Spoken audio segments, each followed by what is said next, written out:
శ్రీ గురుభ్యో నమః. హరి ఓం. అందరికీ నమస్కారం. కొంతమందికి విపరీతమైన కామ సంబంధమైన స్త్రీ సంబంధమైన కోరికలు ఉంటాయి. అవి అగ్నిలో నెయ్యి పోస్తే ఎలా భగభగ మండుతూ ఉంటుందో అలా నిరంతరం పెరుగుతూ పోతుంటాయి. ఎన్నటికీ చల్లారవు. వారికి ఎంత ధనం ఆస్తులు సంపాదించినా, ఎన్ని కోరికలు తీరినా తృప్తి అనేది ఉండదు. ఇంకా కోరికలు మిగిలే ఉంటాయి. కొత్త కొత్త విపరీతమైన కోరికలు పుట్టుకొస్తాయి. అటువంటి వారు న్యాయస్థానం వేసే శిక్షలకు భయపడరు. తమ కోరికలు కామవాంఛలు తీర్చుకోవడమే వారికి ముఖ్యం. వారికి వివాహేతర సంబంధాలు, అక్రమ సంబంధాలు అంటేనే ఎక్కువ ఇష్టం. వారి కోరికలు తీర్చుకోవడానికి దంభము అంటే మాయ మాటలు చెప్తారు, అబద్ధాలు చెప్తారు, లేనిపోని ఆశలు కల్పిస్తారు, కళ్ళబొల్లి కబుర్లు చెప్పి స్త్రీలను వశం చేసుకుంటారు, అనుభవించి వదిలేస్తారు.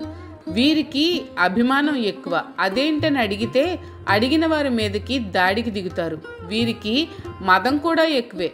తమకు ఎదురు ఎవరూ లేరనే ధీమాగా ఉంటారు. వీరికి ధనమదము, అధికార మదము ఎక్కువగా ఉంటుంది. తాము ఏం చేసినా చెల్లుతుంది అనే అహంకారంతో ఉంటారు. వీరిలో మోహం ఎక్కువ. తాము చేస్తున్నది తప్పు, నేరం అని తెలుసుకోలేని మోహంలో పడి ఉంటారు. ఎవరు చెప్పినా వినరు. ధనం ఉంటే చాలు, అన్నీ సమకూరుతాయి, ఏదైనా ధనంతో కొనవచ్చు అనే భ్రాంతిలో ఉంటారు. వీరికి మంచివారి సహవాసం గిట్టదు. ఎప్పుడూ దుర్మార్గుల సహవాసం చేస్తూ ఉంటారు. వీరికి తమ మాట నెగ్గాలనే పట్టుదల ఎక్కువ. తమ మాట నెగ్గించుకోవడానికి ఎంతకైనా తెగిస్తారు. ఎల్లప్పుడూ నీచమైన అసాంఘికమైన పనులు చేస్తూ ఉంటారు. వీరంతా ఆసురీ సంపద ఎక్కువగా కలిగిన వారు అని గుర్తించవచ్చు. మానవులకు మరణమే ప్రళయము. ప్రళయాంత అంటే మరణించేదాకా అని అర్థం. పుట్టుకతో వచ్చిన బుద్ధి పుడకలతో కానీ పోదు అన్న సామెత ఇలాంటి వారి పట్ల బాగా వర్తిస్తుంది. వీరిలో పూర్వజన్మ వాసనల వలన కలిగిన ఈ స్త్రీలోలత్వము, కామవాంఛ, విషయవాంఛ, అపరిమితంగా ధనం సంపాదించడం, కోరికలు తీర్చుకోవడం తీవ్రంగా ఉంటుంది. ఈ కోరికలు వారికి మరణించిన దాకా ఉంటాయి. అటువంటి వారు జీవితాంతం తమ కోరికలు తీరలేదే అని బాధపడుతూనే ఉంటారు. వయస్సు మీద పడ్డా వారికి ధనం మీద ఆశ, కోరికలు తీర్చుకోవాలనే కాంక్ష పోదు. ఉదాహరణకు 50 దాటిన వారు కూడా అమాయకులైన చిన్నపిల్లల మీద అత్యాచార ప్రయత్నాలు చేయడం మనం వింటూనే ఉన్నాం. వీరికి తమ కామము, స్త్రీ వాంఛలు తీర్చుకోవడమే ముఖ్యం. దాని వలన వచ్చే పరిణామాలను గురించి ఆలోచించరు. అటువంటి వారికి లోకంలో స్త్రీ సుఖాన్ని మించిన సుఖం, స్వర్గం మరొకటి లేదని గాఢంగా నమ్ముతూ ఉంటారు. ఏ స్త్రీని చూసినా వారికి ఆమెను అనుభవించాలనే కోరిక తప్ప మరో ఆలోచన కలగదు. ఇటువంటి వాడు వందల కొద్దీ ఆశాపాసములలో అంటే ఆశలు అనే బంధనాలలో చిక్కుకొని నిరంతరం ఆ ఆశలు తీరక దుఃఖిస్తూ ఉంటారు. వీరికి కామవాంఛలతో పాటు కోపం కూడా ఎక్కువే. తమ కామ కోరికలు తీరకపోతే కోపంతో ఊగిపోతారు. ఆ కోపంలో ఎన్నో అనర్థాలకు పాల్పడతారు. మంచి చెడు మర్చిపోతారు. వీరికి ఉన్న ధనం అంతా వారి స్త్రీ వాంఛలు, కామ కోరికలు తీర్చుకోవడానికే ఖర్చు పెడతారు. చాలకపోతే ఇంకా ఇంకా సంపాదిస్తారు. ఆ ధనం సంపాదించడానికి ఎటువంటి అన్యాయము, అక్రమము, అధర్మానికైనా పాల్పడతారు. ఇతరులను మోసం చేస్తారు.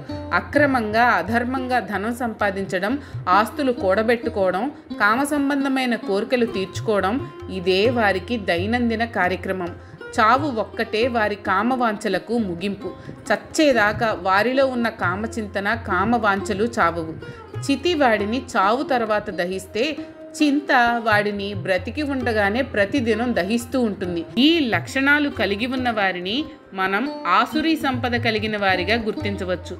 ఈ ఆసురీ సంపద కలవారికి ఉన్న ఆలోచనలు, వారి ఆలోచన విధానం ఎలా ఉంటుందో వాటి గురించి చెప్తున్నాడు పరమాత్మ. ఆసురీ సంపద ఎక్కువగా ఉన్నవాడిలో ధన సంపాదన గురించి కానీ, ఆస్తులు కూడబెట్టడం గురించి కానీ, పదవిని సంపాదించడానికి కానీ, ఒక స్త్రీని లోబరుచుకొని అనుభవించే కోరిక కానీ ముందు ఏదో ఒక కోరిక మొలకెత్తుతుంది. దానికోసం నానా పాట్లు పడతాడు. వాడి కోరిక నెరవేరుతుంది. అమ్మయ్య, ఈ కోరిక తీరింది అని సంతోషపడతాడు. అటువంటి కోరికలే మరికొన్ని మొలకెత్తుతాయి. వాటిని తీర్చుకోవడానికి ప్రణాళికలు వేస్తూ ఉంటాడు. ఒక కోరిక తీరితే మరొకటి, అది తీరితే మరొకటి, ఇలా పుట్టగొడుగుల్లా పుట్టే కోరికలను తీర్చుకోవడానికి నిరంతరం సతమతమవుతూ ఉంటాడు. ఇలాంటి వాడికి తృప్తి అనేది ఉండదు. కొంత ధనం సంపాదిస్తాడు, దానితో తృప్తి చెందడు, ఇంకా ఇంకా కావాలి అంటాడు. ఎక్కువ ధనం సంపాదించడానికి అక్రమ మార్గాలు, అవినీతి మార్గాలు తొక్కుతాడు. అలాంటి వారికి శత్రువులు కూడా ఎక్కువే ఉంటారు. తన మాట వినని వారి మీద, తన దారికి అడ్డు వచ్చే వారి మీద శత్రుత్వాన్ని పెంచుకుంటాడు. వారిని చంపడానికి ప్రయత్నం చేస్తాడు, చంపుతాడు. అమ్మయ్య, ఈరోజు వీడిని చంపాను అని సంతోషిస్తాడు. వీడే కాదు, ఇంకా నా శత్రువులను అందరినీ చంపాలి అనుకుంటాడు. అలా చంపుతూనే ఉంటాడు. చంపే కొద్దీ శత్రువులు పెరుగుతూనే ఉంటారు. వారిని చంపుతూనే ఉంటాడు. తుదకు వారి చేతిలోనే చంపబడతాడు. అలా అంతమవుతుంది వాడి జీవితం. ఇక్కడ చంపడం అంటే అణగదొక్కడం అని కూడా అర్థం చెప్పుకోవచ్చు. ఇలాగా తన శత్రువులను అందరినీ అణగదొక్కి కానీ చంపి కానీ నేనే అందరికంటే గొప్పవాడిని, నాకన్నా గొప్పవాడు లేడు అని విర్రవీగుతాడు. జీవితంలో అన్నీ అనుభవించాలి అని అనుకుంటాడు. తినడం, త్రాగడం, కంటికి కనిపించిన వారిని అనుభవించడం, ఇదే జీవితం అనుకుంటాడు. ఆఖరుకు తాను ఏ శత్రువులను అణగదొక్కాడో వారి చేతిలోనే అంతమవుతాడు. రౌడీలు, గూండాలు, ఫ్యాక్షనిస్టుల జీవితాలే దీనికి ఉదాహరణ. ఈ ఆసురీ సంపద మరొక విధంగా కూడా విజృంభిస్తుంది. అదే పదవీకాంక్ష. చిన్న పదవితో ఆరంభిస్తాడు, దానితో తృప్తి చెందడు. ముఖ్యమంత్రి అవుదామని, అందరినీ పరిపాలిద్దామని కోరిక పుడుతుంది. ప్రజాసేవ అనే ముసుగులో అధర్మంగా ప్రవర్తిస్తాడు. ఎన్నో అకృత్యాలు చేస్తాడు. నేను అందరికీ ప్రభువును, అందరూ నా మాట వినాలి అనే అహంకారాన్ని ప్రదర్శిస్తాడు. ఎవ్వరి మాట వినడు. ఉన్నత పదవి వలన వచ్చే ధన సంపాదన, భోగములు అనుభవించడం, ఇవే అతని లక్ష్యం. నా మాటకు ఎదురు లేదు అనే అహంకారంతో వెర్రవీగుతూ ఉంటాడు. నేను అనుకున్నది జరగాల్సిందే అన్న మూర్ఖత్వంలో ఉంటాడు. అందరికంటే నాకు ఎక్కువ ధనబలం, అంగబలం, పదవీ బలం ఉంది, నాకు ఎవ్వరూ ఎదురు చెప్పకూడదు, అంతా నేను చెప్పినట్లే చెయ్యాలి అనే మదం, అహంకారం ప్రదర్శిస్తూ ఉంటాడు.